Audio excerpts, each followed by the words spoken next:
algún atisbo de lluvia, una noche bastante tranquila, puede ser que después lo tengamos.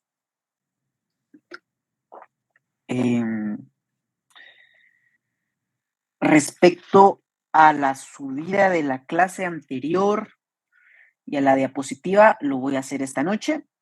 También me voy a poner al día a ustedes con las solicitudes de extraordinarios para que pues tengamos notas a más tardar la próxima clase, ¿ok? Y a todas y todos pues tengan la certeza de cómo vamos en sus notas, cómo vamos en su zona, qué podemos mejorar, qué no podemos mejorar, ¿sí? Entonces, mucho ojo con eso. También tengo 2 correos de compañeros que me explicaron algunas cuestiones personales, ¿verdad? Respecto a algunos inconvenientes que pudieron haber presentado el día del examen. También pues ya le di lectura a los respectivos correos electrónicos y ya pues tendrán próximamente una respuesta de mi parte, ¿ok? Entonces, para que tengan la certeza que serán atendidos en su momento oportuno. Bueno, entonces en este caso vamos a iniciar con la grabación del curso e iniciamos con nuestro tema del día de hoy.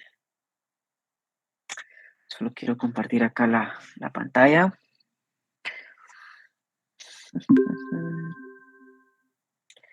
Iniciamos con la grabación de la clase. Vamos acá.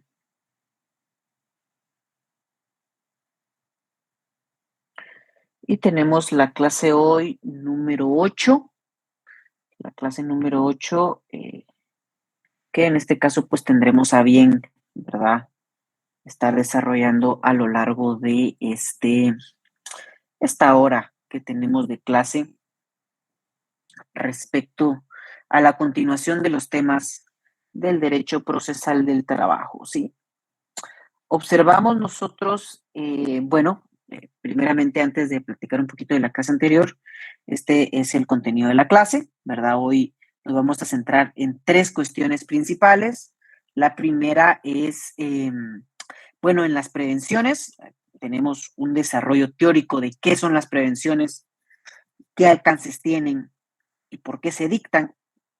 De hecho, vean ustedes lo curioso que estas prevenciones se dictan en un decreto de trámite, ¿no? O sea, saben ustedes que los decretos de trámite pues tienen en procesal civil, en este caso pues en penal, en constitucional. Bueno, en constitucional sí pueden llegar a tener cuestiones muy importantes como el amparo provisional, por ejemplo. Pero acá en laboral también, específicamente en el procesal colectivo del trabajo, eh, los decretos de trámite que contienen prevenciones, pues también tienen efectos bastante fuertes y bastante disuasorios, ¿verdad? Con respecto al patrono y a los trabajadores para evitar que tomen algún tipo de represalias contra ellos cuando existe un conflicto de carácter económico y social. También el día de hoy vamos a conocer 2 incidentes laborales en materia colectiva. Y por último, vamos a estar pues compartiendo el objeto del incidente de terminación de contrato, ¿sí? Estos son los 3 temas principales que vamos a estar desarrollando hoy, ¿ok?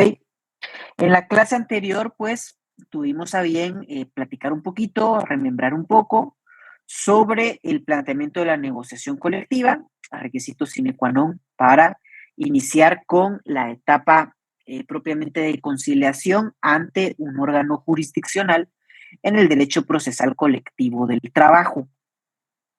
Pues observamos y tuvimos a bien desarrollar los requisitos de la demanda colectiva contenidos en ese segundo párrafo del artículo 381 del Código de Trabajo.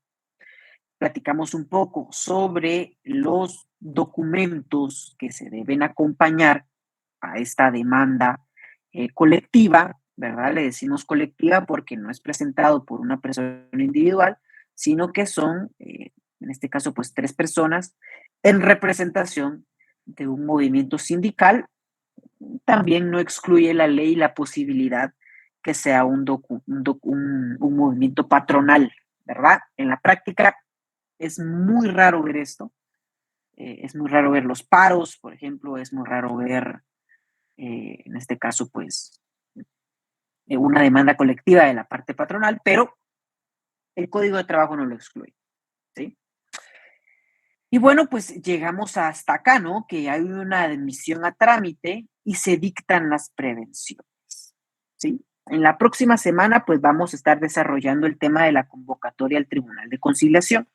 El día de hoy nos vamos a detener en este cuarto paso de la etapa de conciliación dentro de un conflicto de carácter económico y social.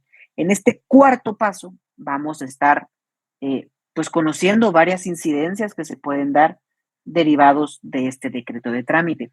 ¿Por qué? Porque en los decretos de trámite, como en el documento que les compartí yo en la clase anterior, ustedes pudieron percatarse que un numeral romano dicta las prevenciones de ley. De hecho, de conformidad con el artículo 379 del Código de Trabajo, es de oficio, incluso aunque no lo pidan las partes, pero de oficio, al darle trámite a la demanda colectiva, el juez debe proceder a dictar las prevenciones de ley. ¿Qué son? ¿Qué son las prevenciones de ley? Las prevenciones de ley tienen pues como objeto principal, ¿verdad?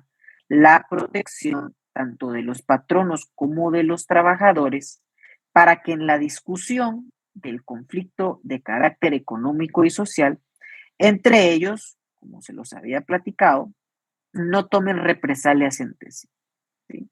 Recuerden ustedes que la mayoría de veces cuando vamos a presentar una denuncia, una demanda, una queja, siempre el temor es que si la presento puede tomar represalias contra mí, ¿verdad? Es de que si yo lo hago, si yo digo esto, si yo hago esto, pues van a tomar represalias contra mí. En esos supuestos es que el legislador en materia laboral ha previsto que se dicten protecciones en la resolución de trámite para garantizar pues la estabilidad laboral y también el cumplimiento de las obligaciones de los trabajadores durante la tramitación del conflicto de carácter económico y social, ¿sí? Y básicamente las prevenciones tienen dos alcances, ¿sí? La primera, en un sentido amplio, ¿sí? En un sentido amplio, en un sentido general, establece el Código de Trabajo que las partes tienen prohibido tomar represalias entre ellos, ¿sí?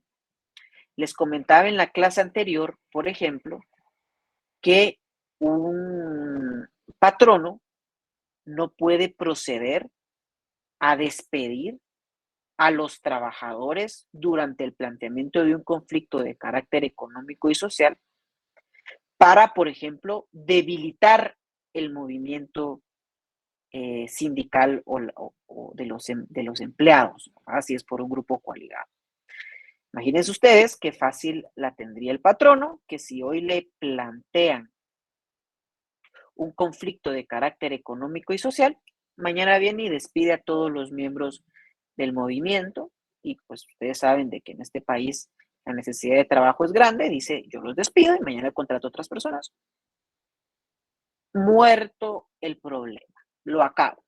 Pues en ese caso, para evitar ese tipo de represalias, la ley protege a los trabajadores, ¿sí? En el sentido que no se pueden tomar represalias. También protege al patrono, ¿sí? Porque, por ejemplo, en el caso de un conflicto de carácter económico y social, ¿sí?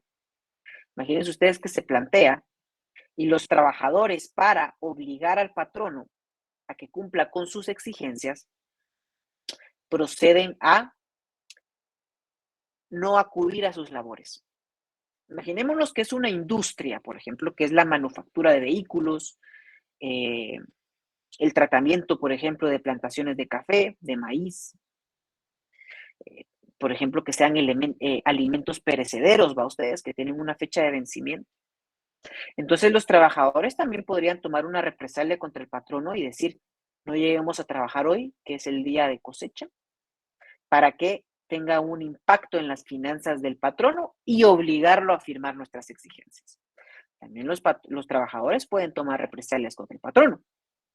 Entonces, lo primero que hace un juez en una admisión a trámite de una demanda colectiva, aparte de dar pues todos sus pormenores de trámite, se admite su trámite la demanda, se tiene por propuesto el auxilio profesional con el que actúan, se tienen por ofrecido los medios de prueba correspondientes, se toma nota del lugar para recibir notificaciones. Ustedes, pues, si ya han tenido alguna experiencia en juzgados, saben que contiene un decreto de trámite, pero también contiene esta prevención, ¿sí? Evitar que entre ellos se les ordena no tomar represalias unos contra otros durante la tramitación del conflicto de carácter económico y social.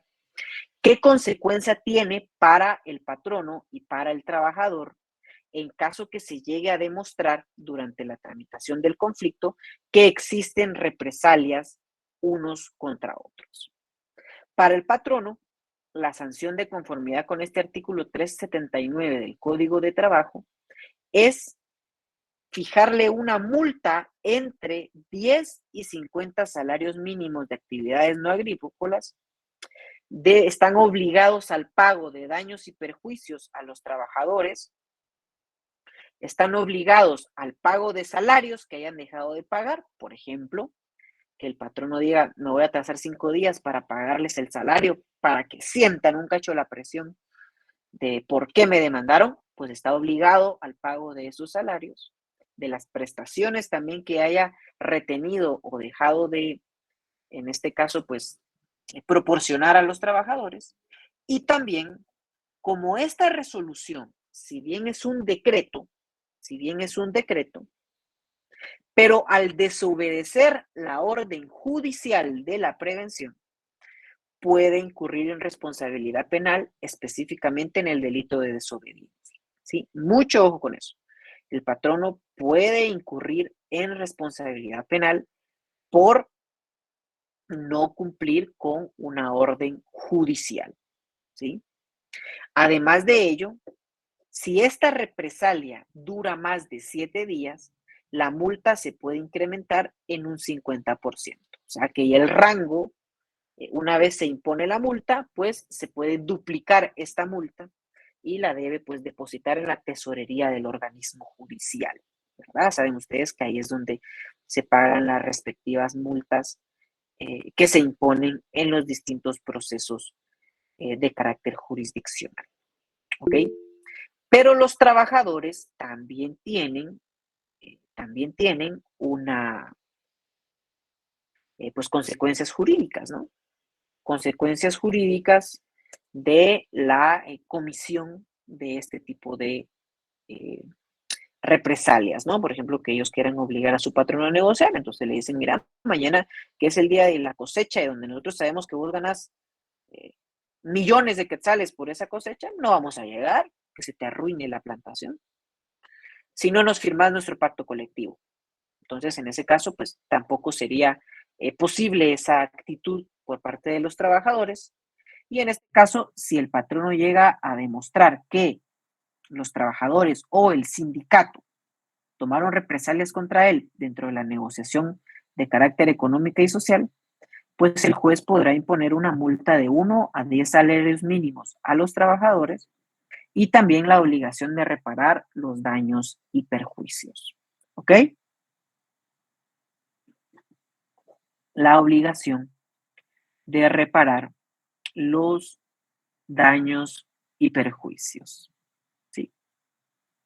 Entonces, en este caso, pues tenemos una prevención en sentido amplio en el artículo 379 del Código de Trabajo, pero también el artículo 380 nos establece un segundo alcance de las prevenciones dictadas dentro de un decreto de trámite de una demanda colectiva. La segunda prevención que se dicta es la prohibición de terminación de contratos de trabajo sin autorización judicial. Una vez se admite a su trámite la demanda, En la práctica se conoce como un emplazamiento. Es cuando dicen, mira vos, fíjate que la institución o el patrono está emplazado, ¿verdad? Pero en realidad lo que opera es una prevención contenida en el artículo 380 del Código de Trabajo. Esta prevención prohíbe entre sí la terminación de contratos de trabajo sin autorización judicial. ¿Cómo así? O sea que, por ejemplo, para despedir a un trabajador, el patrono debe antes solicitar una autorización judicial. Si no cuenta con esa autorización judicial, se consuma lo que se conoce como el despido ilegal. ¿Sí? Despido ilegal porque no se, en este caso, atendió a lo contenido en el Código de Trabajo que establece el proceso legal para despedir a un trabajador cuando existe un emplazamiento o cuando existe dictada una prevención en un conflicto de carácter económico y social. ¿Sí? Eh, de hecho, pues, ¿se recuerdan ustedes que hay dos clases comúnmente de despido? Está bueno, son tres, ¿no? El despido justificado o con justa causa, el despido injustificado, el despido indirecto, pero también el Código de Trabajo regula el despido ilegal en el artículo 380 del mismo. ¿Sí? Entonces, para que ustedes vayan pues teniendo ese léxico jurídico y también cuando les hablen, mira, el despido ilegal, ojo que no es el despido injustificado. ¿Sí? No, no son lo mismo. Una cosa es cuando a mí me despiden sin justa causa y tengo el derecho de en juicio ordinario probar que no fue justa la causa de mi despido, y otra muy distinta cuando, en este caso, el patrono no sigue el procedimiento legal para ejecutar el despido. ¿Sí? Entonces, los trabajadores cuentan con esa garantía previa, que no los pueden despedir si no existe una autorización judicial. ¿Sí? Si no existe. ¿Ok?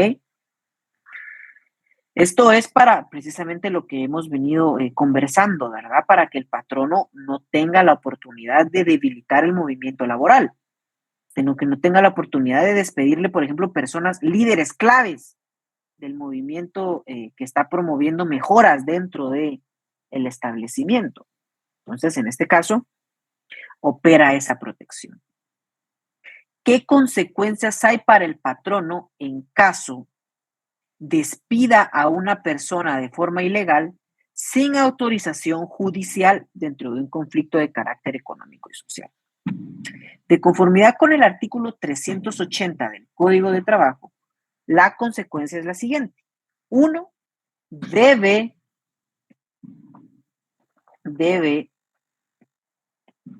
reinstalar, ¿sí? Ay, esperen ustedes. Le eché mucho power. Debe reinstalar al trabajador. ¿Qué quiere decir la reinstalación? Que el trabajador debe volver a su puesto de trabajo en las mismas o mejores condiciones en las que se encontraba. Se le debe, pues, volver a instalar en su puesto, ¿sí? Pero además, durante la tramitación del proceso, hasta que se logra la efectiva reinstalación del trabajador, está obligado el patrono a pagarle todos los salarios y las prestaciones dejadas de percibir. Esto también en la práctica se conoce como los salarios caídos. ¿Sí? Cuando alguien le dice, mira vos, es que fíjate que mi patrón patrono me debe salarios caídos. Son todos aquellos salarios que el patrono le dejó de dar durante la tramitación del proceso para la reinstalación. ¿Sí? Por ejemplo, si el patrono se tarda 10 meses en reinstalar al trabajador, aparte de devolverle su puesto, tiene que pagarle esos 10 meses de forma retroactiva. ¿Sí? Y es acá donde yo les comentaba en las clases anteriores que las instituciones del Estado y algunas entidades patronales llegan a alcanzar deudas millonarias en razón de salarios y prestaciones dejados de percibir, toda vez por no contar con una asesoría jurídica laboral, en este caso, pues, oportuna, ¿verdad? Sucede comúnmente en las instituciones del Estado. Hay un cambio de autoridades y lo primero que hacen las autoridades es despedir a la gente, ¿sí? Dejar libres las plazas para poner evidentemente a su equipo de trabajo, ¿verdad? Las personas que de una manera u otra pues les apoyaron en el camino. ¿Qué pasa a los 3 meses? Llega la orden de reinstalación judicial porque no pidió una autorización judicial previa de conformidad con el artículo 380 del Código de Trabajo, ¿sí? Entonces, el patrono, ya sea público o privado, pues incurre en un doble gasto, porque ya tuvo a una persona durante el tiempo que despidió al otro, pagándole su salario, y aparte tiene que volver a pagar el salario de la persona que había despedido. Entonces, llega a ser muy conflictivo financieramente las órdenes de reinstalación. Por eso, si ustedes tienen la oportunidad de asesorar a patronos, siempre tramiten la autorización judicial antes. Si ustedes se dan cuenta, el artículo 380 es claro, es que no da lugar a interpretación. Si usted está dentro de un conflicto económico-social y no cumple con pedir una autorización judicial previa para despedir, usted está sujeto a un proceso de reinstalación, ¿sí? Y en este caso, si se desobedece la orden de reinstalación, se duplica la sanción del artículo, ¿verdad? Y si la desobediencia persiste, ahí se me fue un teclazo, puse mal la palabra desobediencia, pero si la desobediencia persiste, se le certifica lo conducente a la entidad patronal, ¿sí? Ya sea una persona individual o, en este caso, a la persona de una institución o de una persona jurídica privada que sobre ella recaiga la negativa de reinstalar, ¿no? Entonces, mucho ojo si vamos a ser abogados, si vamos a ser asesores de patronos, ¿sí?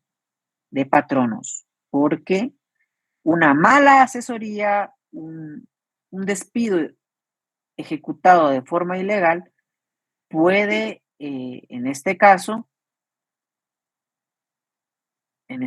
pues, eh, afectar financieramente a la entidad patronal, ¿sí? Mucho ojo entonces con esto, ¿sí? Bueno, a ver. Continuamos entonces. Fíjense ustedes que de la lectura del artículo 379 y 380 del Código de Trabajo, ¿sí? Aunado, ¿sí? Aunado, en este caso, pues, a otros artículos, ¿verdad? Se establece que una vez presentado el conflicto de carácter económico y social, ya sea por un sindicato o por un grupo coaligado, todos los trabajadores, aunque no formen parte del movimiento sindical o del grupo coaligado, tienen la protección de las prevenciones judiciales, que en este caso eh, se dictaron en el decreto de trámite y que vimos anteriormente, ¿sí? Todos los trabajadores, antes allá por el 2000, en el 2001, se entendía, y de hecho ese artículo tiene una reforma, precisamente fue esa reforma que se hizo, porque antes se había interpretado que los únicos trabajadores que tenían la protección de las prevenciones eran quienes firmaban el pliego de peticiones, ¿sí? Y en este caso, pues se le generaba un problema a los trabajadores porque le empezaban a despedir gente como un chantaje, ¿verdad? O como una forma de presionar al sindicato o al grupo coaligado para desistir de la demanda, porque entonces le decían, bueno, a ti no te puedo despedir, pero voy a despedir a tus amigos, ¿sí? Voy a despedir a la gente. En tu conciencia va a quedar que estoy despidiendo a personas. Entonces, existió una reforma del Código de Trabajo, ¿sí? Que en este caso, pues ya estableció el fuero de atracción. Esto pues ha sido confirmado y desarrollado por doctrina legal, ¿sí? Por doctrina legal de la Corte de Constitucionalidad, que ha establecido que una vez planteado el conflicto de carácter económico-social, ¿sí? Una vez planteado este conflicto, no se establece, no se establece una distinción, no se establece una distinción entre los trabajadores. No se establece distinción respecto de cuáles son los tipos de contrato cuya finalización requiere que el patrono que se encuentre emplazado por virtud del conflicto, deba obtener autorización judicial. Ante esta circunstancia, el patrono que se encuentre en esa condición, para poder decidir la terminación de cualquier relación laboral, debe agotar el procedimiento de autorización judicial a que se refieren los artículos citados, que dice cualquier relación laboral, ¿sí? Todos los trabajadores, una vez se plantea el conflicto de carácter económico y social, aunque no formen parte del movimiento sindical, tienen la protección de las prevenciones, ¿sí? Que no se pueden terminar sus contratos si no existe una previa autorización judicial. Esto lo pueden apuntar ustedes ahí en sus artículos 379 y 380, a un ladito de su código de trabajo, porque es doctrina legal de observancia obligatoria emanada de la Corte de Constitucionalidad en los expedientes 3197-2020, 310-2020 y 1801-2016. Son 3 fallos, contestes, y hay más. Yo aquí solo les puse 3, pero hay muchísimos otros que establecen, es una doctrina y una línea jurisprudencial sólida de la Corte de Constitucionalidad, al indicar que las prevenciones dictadas en el conflicto de carácter económico y social alcanzan a todos los trabajadores, aunque no formen parte del movimiento de trabajadores, ¿sí? Les alcanza a todos, ¿ok? Ahora bien, ¿cómo se solicita entonces? Porque también dentro de la tramitación de un conflicto de carácter económico y social pueden existir trabajadores, malos trabajadores. Pueden existir pues trabajadores que no llegan a su trabajo, que no cumplen con sus labores, que en este caso pues bueno, que pues son malos trabajadores, ¿no? Un trabajador que lleva ebrio a su lugar de trabajo, un trabajador que no hace nada con las tareas que le asignan, pues pueden existir malos trabajadores. Entonces, en ese caso, el patrono lo que tiene que hacer de conformidad con el artículo 380 del Código de Trabajo es plantear un incidente, ¿sí? Un incidente de autorización de terminación de contrato. ¿ok? Debe acudir ante el juez que dictó las prevenciones y plantear un incidente de autorización de terminación de contrato. Fíjense ustedes que la parte del incidente de autorización de contrato, el Código de Trabajo no le establece ningún procedimiento, ¿sí? No le establece ningún procedimiento a este incidente. Entonces, ante las deficiencias de las leyes generales, aplicamos supletoriamente la ley del organismo judicial. Entonces, para el incidente de autorización de terminación de contrato, aplica el procedimiento incidental contenido en los artículos 138, 139 y 140 de la ley del organismo judicial, que ustedes ya conocen, ¿verdad? Se presenta el escrito inicial, se le da audiencia al trabajador, en este caso por un plazo de 2 días. Si existen argumentos de hecho, se da un periodo de prueba, se apertura un periodo de prueba de 8 días y una vez pues agotado el periodo de prueba, se dicta la resolución dentro del plazo de 3 días, ¿verdad? El incidente es el famoso 283. El incidente de la ley del organismo judicial es el que se debe utilizar para pedir la autorización de la terminación del contrato. Ojo, ojo.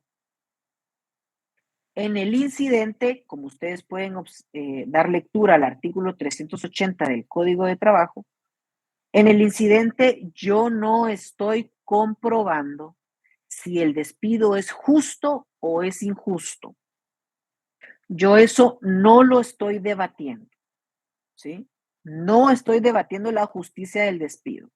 Lo que yo estoy debatiendo es que yo como empleador, yo como patrono, le seguí un procedimiento sancionatorio a mi trabajador, le respeté sus garantías y la conclusión de mi procedimiento administrativo o privado para la terminación de la relación laboral fue seguido y la conclusión es que yo puedo despedir al patrón, al trabajador.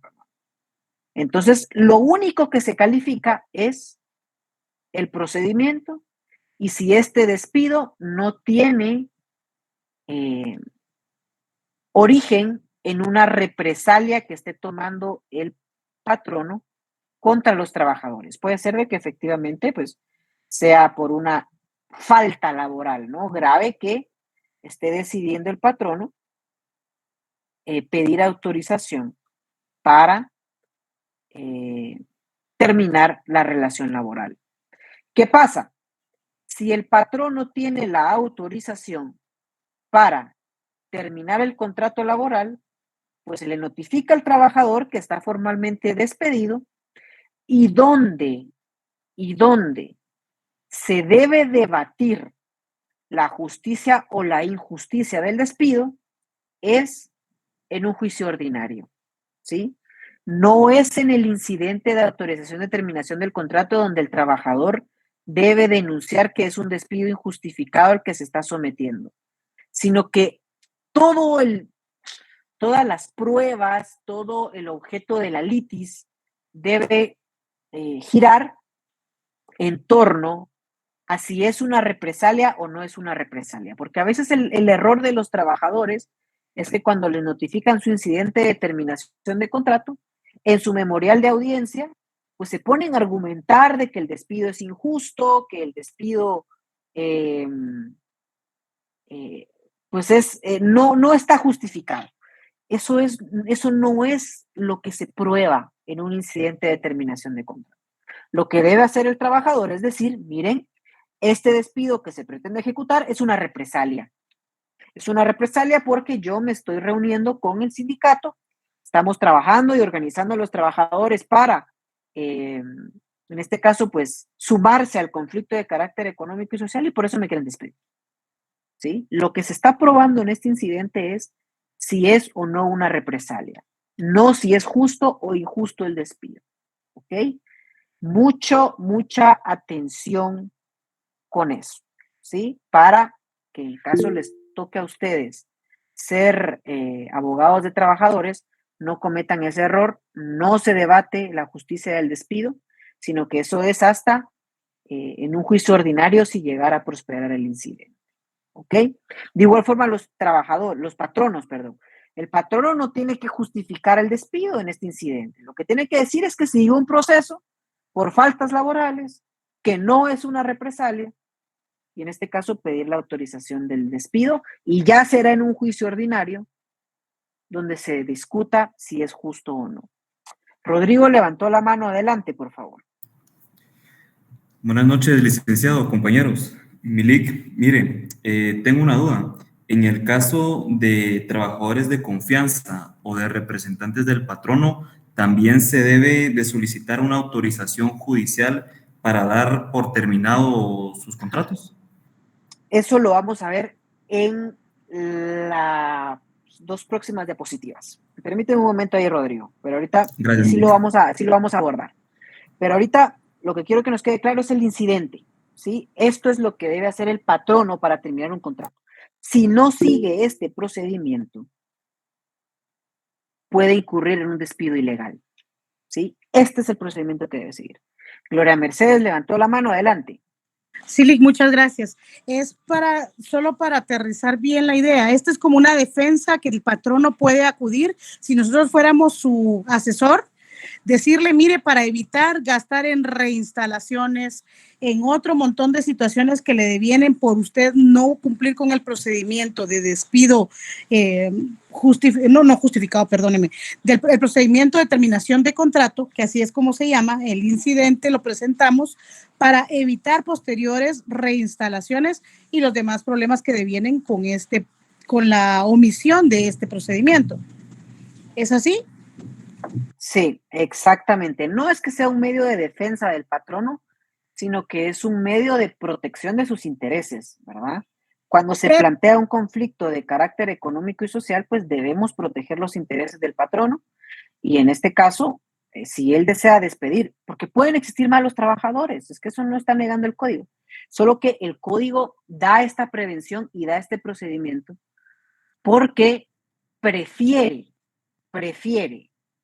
ponerle más estándares y más difícil al patrono los despidos a dejar desprotegidos a los trabajadores del conflicto económico y social. ¿Sí? Entonces es preferible que el patrono acuda ante el juez antes de desproteger a los trabajadores. ¿Okay? Bueno, pero como esto solo es un incidente, no atiende al asunto principal. O sea, ellos quedan despedidos a partir de esa fecha, pero sus derechos quedan dentro de la litis que presentó el conflicto económico y social. Vamos a ver, como el despido es individual, ¿verdad? No tiene efectos colectivos, se pueden despedir a varios trabajadores, pero eso no quiere decir que estemos en procesar colectivo, que es derecho individual. Entonces, los trabajadores, si consideran que es injusto el despido, pueden acudir, ya sea por la vía administrativa o por la vía judicial, plazo de 30 días, saben ustedes, a plantear su juicio ordinario de despido injustificado.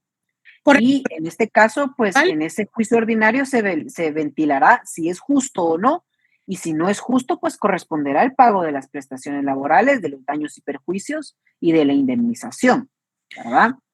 Ya entendí, o sea, esto no tiene nada que ver con el planteamiento del conflicto económico social, social colectivo. Esto es porque no afecta. No quiere individualizar a malos trabajadores que merecían bueno, no estamos ventilando si se lo merecían o no. Él quiere desvincularlos de ese conflicto. ¿Así es? Desvincularlos de su empresa. ¿Sí? Y del conflicto presentado, que digamos que los amparaba. Evidentemente, si pues termina la relación laboral en la empresa y efectivamente después en un juicio ordinario el patrono prueba que sí fue un despido justificado porque este trabajador llegaba tarde a su trabajo, porque solo llegaba bajo efectos de alcohol, porque en vez de trabajar se ponía a traidear, porque se iba temprano de su trabajo, porque agarraba 2 horas de almuerzo, pues entonces si el patrono lo prueba, entonces evidentemente todos los beneficios del pacto colectivo o del convenio o del convenio colectivo que se alcance en la finalización del conflicto, pues no le serán sus beneficios aplicables, ¿verdad? Correcto.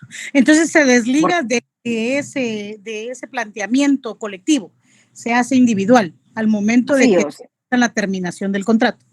Exactamente, o sea, este tipo lo vamos a apartar de la empresa y evidentemente por eso no podrá gozar de esos beneficios, ¿ok? Correcto. Gracias, Lick. Muy amable. Aquí estaba viendo yo en el chat que hay unas dudas que se me pasaron. Vamos a ver, dice Dani.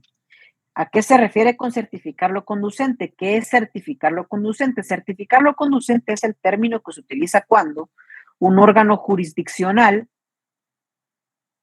presenta por una desobediencia a sus órdenes, certifica lo conducente contra una persona, o sea que remite el expediente a el Ministerio Público para que inicie con la investigación correspondiente por una posible comisión delictiva del, en este caso, del delito de desobediencia, ¿verdad? Entonces, certificarlo conducente es porque se certifica el expediente donde se acredita la desobediencia a la orden judicial y se remite al Ministerio Público para que realice la investigación correspondiente, ¿ok? Aristides dice acá,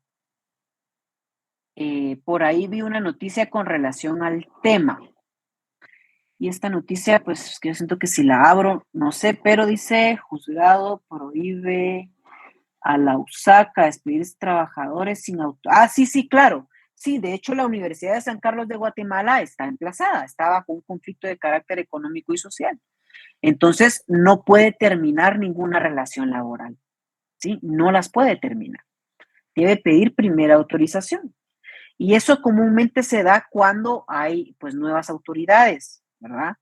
Que como se los decía hace un momento, ¿verdad? Las autoridades pretenden traer a su equipo de trabajo, pero si existen prevenciones, deben primero agotar la vía de la autorización judicial. Si no, sí se meten en un problema bastante fuerte financiero, ¿sí? Licenciado, dice Brandon, ¿a quién directamente se le solicita la autorización judicial?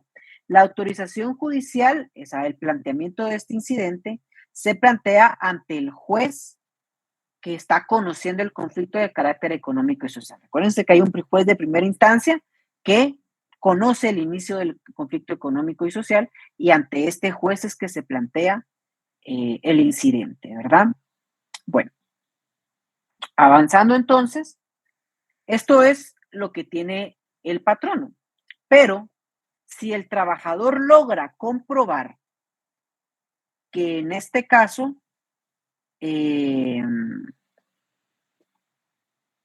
no se siguió la autorización judicial, ¿sí? Puede plantear un incidente de reinstalación. Igual, lo plantea ante el juez competente que está conociendo el conflicto de carácter económico y social. Este incidente de reinstalación tiene una particularidad. No aplicamos supletoriamente el incidente de la ley del organismo judicial, no lo aplicamos, porque en este caso el artículo 380 sí establece un procedimiento corto, pero sí lo establece. Y recuerden ustedes de que la ley del organismo judicial solo se aplica cuando no existe un procedimiento o cuando no existe o cuando hay una deficiencia de la norma. Pero en este caso el artículo 380 del Código de Trabajo sí establece el incidente de reinstalación y sí nos da por un proceso chiquito, pero lo da. Entonces hay que seguir por criterio de especialidad este incidente, ¿no? Este incidente tiene la particularidad que puede iniciar de dos formas. Uno, por denuncia del trabajador. O sea que el trabajador lleva un memorial al juzgado donde denuncia su despido ilegal, ¿ok? Pero también si el juez tiene conocimiento de algún despido ilegal cuando existe un conflicto de carácter económico-social, de oficio puede individualizar al trabajador o trabajadores afectados y él mismo iniciar el incidente de reinstalación, ¿sí? Una vez se da inicio al incidente de reinstalación, dentro de las 24 horas siguientes, el juez debe determinar si se pidió autorización judicial o no.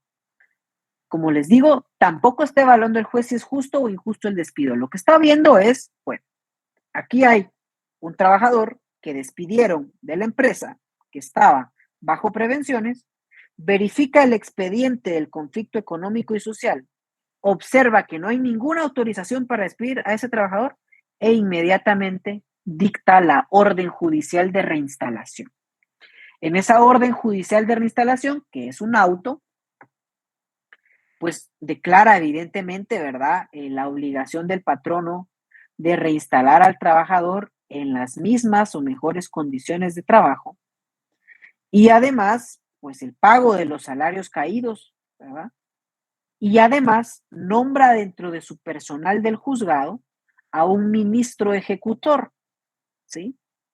¿Qué hace el ministro ejecutor? El ministro ejecutor comúnmente se nombra al notificador del juzgado. A ustedes, el ministro ejecutor se le discierne el cargo, llega a la entidad patronal a notificar al patrono y le fija día y hora para la diligencia de reinstalación. ¿Sí? Llega el ministro ejecutor con el trabajador a la par y lo reinstala en su puesto. De hecho, el ministro ejecutor no puede abandonar el lugar de trabajo hasta que fehacientemente se acredite que el trabajador regresó a su puesto. Hace unos años pasó en la universidad, fíjense ustedes. Despidieron ilegalmente porque así lo declaró los juzgados laborales. De hecho, este caso se fue hasta amparo y pues la universidad perdió el amparo porque no pidieron autorización judicial, porque no habían ahí abogados que dieran una buena asesoría. Y en este caso, pues eran profesores. Y el ministro ejecutor entró a la clase, ¿verdad? Y hasta que no vio que el profesor estaba volviendo a dar clases, no firmó el acta de reinstalación, porque ese es el trabajo del ministro ejecutor. ¿Sí? El trabajo del ministro ejecutor es observar que se ejecute la orden de reinstalación.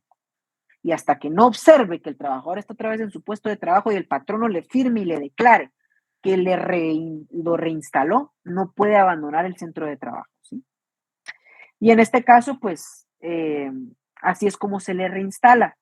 La particularidad de este incidente es que no es necesario darle una audiencia al patrono, sino que únicamente con la denuncia del trabajador es suficiente para ordenar la reinstalación. ¿Cómo se puede defender al patrono? A través de la presentación de un recurso de apelación y que en segunda instancia se determine o no si esa orden judicial fue pues si tenía o no autorización judicial para despedir a la persona. ¿Sí? Si no tenía orden judicial,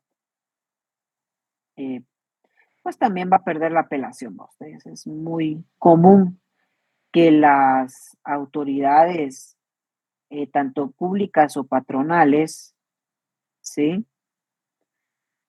Apelen, pero lo único que hacen es alargar y tener que pagar más salarios caídos, porque si no pidieron autorización judicial, el caso ya lo tienen perdido, ¿verdad?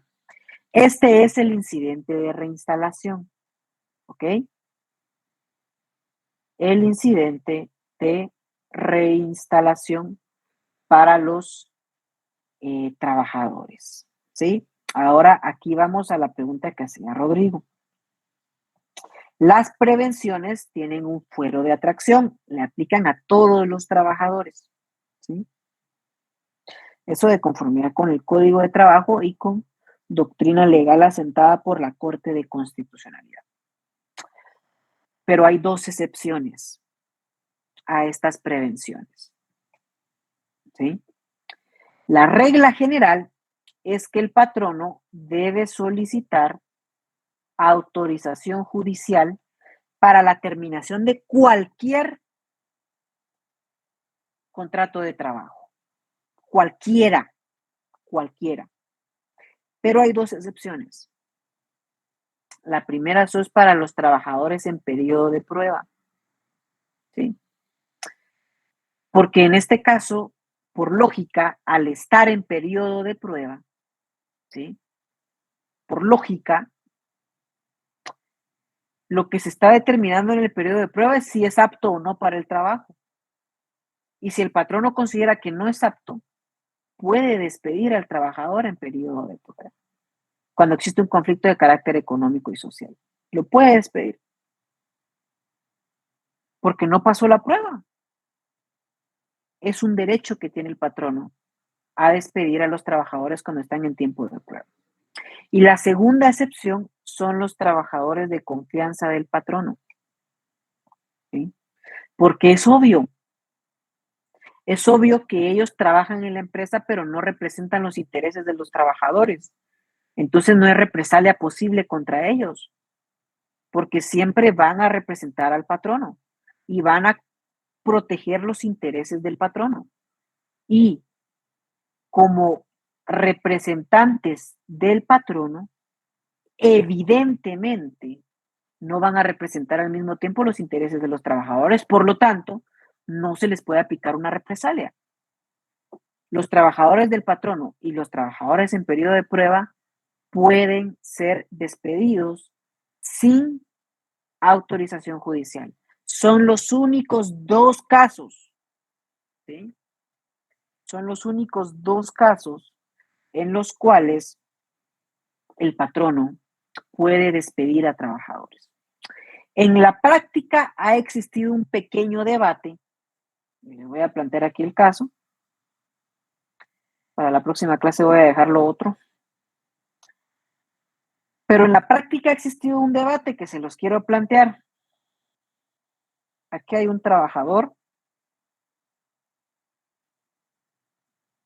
que tiene un contrato de 6 meses. Un contrato de 6 meses, un contrato laboral de 6, un contrato de trabajo de 6 meses. Él fue contratado para cumplir un trabajo de enero a el 1 de enero al 30, sería junio, ¿verdad? 6 meses, al 30 de junio del año 2022, ¿verdad? El puesto se llama,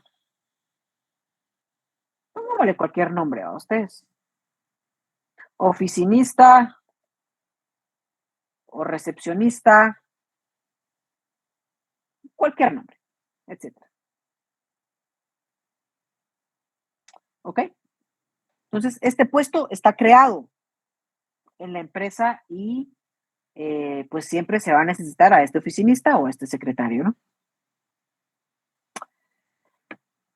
En el 5º mes del contrato de trabajo, el sindicato de la empresa plantea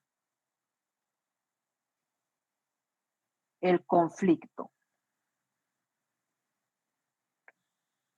Plantea el conflicto de carácter económico y social. La duda es si este trabajador que estaba contratado por 6 meses se beneficia de que al 5º mes hayan planteado un conflicto. Y entonces el patrono acá, ¿qué hace? Pide autorización o puede despedir, no despedir, va ustedes, sino que puede terminar por cumplimiento de plazo. ¿Qué creen ustedes que pasa en este caso? Es un puesto de oficinista que es necesario en la empresa, se contrata a una persona con un contrato a término de 6 meses, pero al 5º mes tiene la fortuna que el sindicato plantea un conflicto. No lo pueden ¿Le despedir. aplica o no le aplica? Debe pedir autorización, Lic, porque si bien es cierto, está en la víspera del término, aún no se ha terminado el contrato. Entonces, para evitar cualquier o curarnos en salud, yo aconsejaría que pidiera autorización. ¿Y si se termina el contrato?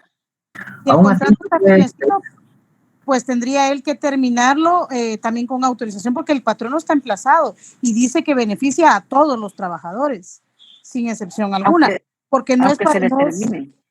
pero no está en prueba, él no está en prueba, ni tampoco es de confianza. Entonces aplica el foro de atracción que usted mencionó, todavía se incluye, porque él no es ni de prueba ni es de confianza. lo incluye el artículo 380 en sus primeras 2 líneas. Ajá, Despedir. ok. Licenciado, una Me parece. pregunta. Dígame, por favor. En este caso se puede aplicar lo que dice el artículo 86, que dice el contrato de trabajo termina sin responsabilidad para las partes por el advenimiento del plazo en los contratos a plazo fijo y por la conclusión de la obra en los contratos por hora determinada. Es que eso es el argumento que utilizan los patronos por eso es que algunos patronos, tanto públicos como privados, están tomando supuestamente, va ustedes, la estrategia de contratar a plazo determinado para poder terminar sin responsabilidad de su parte las relaciones laborales. Entonces ya no despiden, sino que solo esperan que se les cumpla el contrato y después para afuera, ¿va? Vean ustedes, sus apreciaciones son correctas. La respuesta es sí le aplica, pero va más allá de eso, ¿sí? Va más allá de eso. Yo les estoy comentando acá que la plaza de oficinista es de necesidad permanente. ¿Y qué dice el artículo 26 del Código de Trabajo respecto a la naturaleza permanente de las funciones? Si alguien le pudiera dar lectura. ¿Qué dice el artículo 26 del Código de Trabajo? Willy, todo lo contrario, todo contrato individual de trabajo debe tenerse por celebrado por tiempo indefinido, salvo prueba o estipulación lícita y expresan en contrario. Debe tenerse siempre como contratos a plazo indefinido, aunque se hayan ajustado a plazo fijo o para hora determinada. Los que se celebren en una empresa cuyas actividades sean de naturaleza permanente o continuada, si el vencimiento de dichos contratos subsiste la causa que les dio origen, en consecuencia, los contratos a plazo fijo y para obra determinada tienen carácter de excepción y solo pueden celebrarse en los casos que así lo exija la naturaleza accidental o temporal del servicio que va a prestar o de la obra que va a ejecutar. Exactamente. Entonces, ahí está pues más robustecida la postura del trabajador, ¿sí? Si es una empresa que sus actividades son de naturaleza permanente, aunque haya firmado un contrato a plazo fijo, se entiende por plazo indeterminado. Y aunque haya llegado la terminación del contrato, pero la necesidad del servicio subsiste, él se sigue considerando un trabajador de la empresa, ¿sí?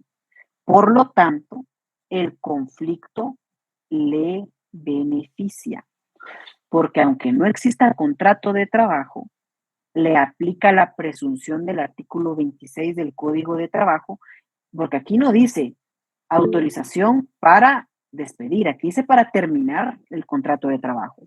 Se tiene por firmado por tiempo indefinido, ¿ok? Juan José Alessio, por favor. Perdone, Gloria. Licenciado, en caso de que solo sea para cubrir a alguien que esté suspendido y esa persona regrese, le levanten suspensión y regrese a cubrir la plaza, esa persona que le habían hecho firmar contrato indefinido, ahí sí se acabaría, ¿verdad? Si la naturaleza del contrato cumple con esa condición de que solo era temporal, sí. Gracias. Ok, sí. Es como en el OJ, ¿va ustedes? Cuando lo llaman a la gente a cubrir interinatos. Evidentemente, el interinato no podría adquirir estas obligaciones porque cuando ya regrese la persona que es titular de la plaza, pues sería absurdo tener a dos ahí al mismo tiempo, ¿va? No. No. Lic, ¿a esto también se le puede conocer como simulación de contrato?